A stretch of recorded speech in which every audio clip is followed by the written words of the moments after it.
धोखा और न्याय। बनारस के पास के एक छोटे से गांव में विजय और सुरेश नाम के दो भाई रहते थे। दोनों ने अपने पिता से खेती का काम सीखा था और मिलकर खेती करते थे। विजय बड़ा भाई था और वह हमेशा जिम्मेदार और मेहनती था। वहीं सुरेश थोड़ा आलसी और स्वार्थी था। पिता के निधन के बाद दोनों भाइयों को विरासत में जमीन मिली थी। विजय ने अपने भाई से कहा कि वे बराबर बराबर जमीन बांट लें ताकि दोनों अपना अपना काम कर सकें। सुरेश, जो स्वभाव से लालची था, ने सोचा कि वह विजय को धोखा देकर ज्यादा जमीन हड़प लेगा। उसने विजय से कहा, भैया, क्यों ना हम जमीन को इस तरह बांटें कि तुम्हें वह हिस्सा मिले जो नदी के पास है। वहां की मिट्टी बहुत उपजाऊ है और मुझे वो हिस्सा दे दो जो गांव के पास है। मैं वहां अपना घर बनाऊंगा। विजय को अपने भाई की बातों पर भरोसा था, इसलिए उसने बिना सोचे समझे सुरेश की बात मान ली। उसने जमीन को उसी हिसाब से बांट दिया। सुरेश ने तुरंत गांव के पास की जमीन को बेचा और शहर में जाकर एक बड़ा घर खरीद लिया। विजय ने मेहनत से नदी के पास की जमीन पर खेती करनी शुरू की। कुछ महीनों बाद गांव में भयंकर बाढ़ आई। नदी उफान पर आ गई और विजय की सारी जमीन पानी में डूब गई। उसकी फसलें नष्ट हो गईं और वह कंगाल हो गया। वहीं सुरेश का नया घर शहर में था, इसलिए वह इस आपदा से बच गया। विजय ने अपनी जमीन खो दी, लेकिन उसने हिम्मत नहीं हारी। उसने गांव में छोटे मोटे काम करने शुरू कर दिए ताकि अपना पेट पाल सके। उसकी ईमानदारी और मेहनत ने गांव के लोगों का दिल जीत लिया।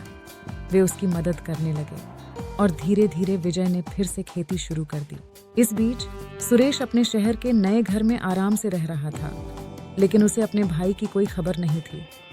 एक दिन सुरेश को खबर मिली कि विजय की जमीन पर अब सोना उगाया है। दरअसल बाढ़ के बाद मिट्टी में जो खनिज जमा हुए थे, वे सोने के अंश लेकर आए थे। विजय ने अपनी मेहनत से इस सोने को जमीन से निकाला और एक सफल व्यवसायी बन गया। सुरेश, जो पहले विजय को धोखा देकर शहर गया था, अब अपनी किस्मत को कोसने लगा। उसने विजय के पास आकर माफी मांगी और कहा, भैया, मैंने आपको धोखा दिया था, लेकिन अब मुझे अपनी गलती का एहसास हो गया है। मुझे माफ कर दो। विजय ने अपने भाई को गले लगाते हुए कहा, सुरेश, मुझे तुम्हारी गलती से ज्यादा तुम्हारे पछतावे की परवाह है। इंसान से गलतियां होती हैं, लेकिन उन्हें सुधारने का मौका हमेशा मिलना चाहिए। विजय ने सुरेश को माफ कर दिया और उसे अपने साथ खेती के काम में शामिल कर लिया।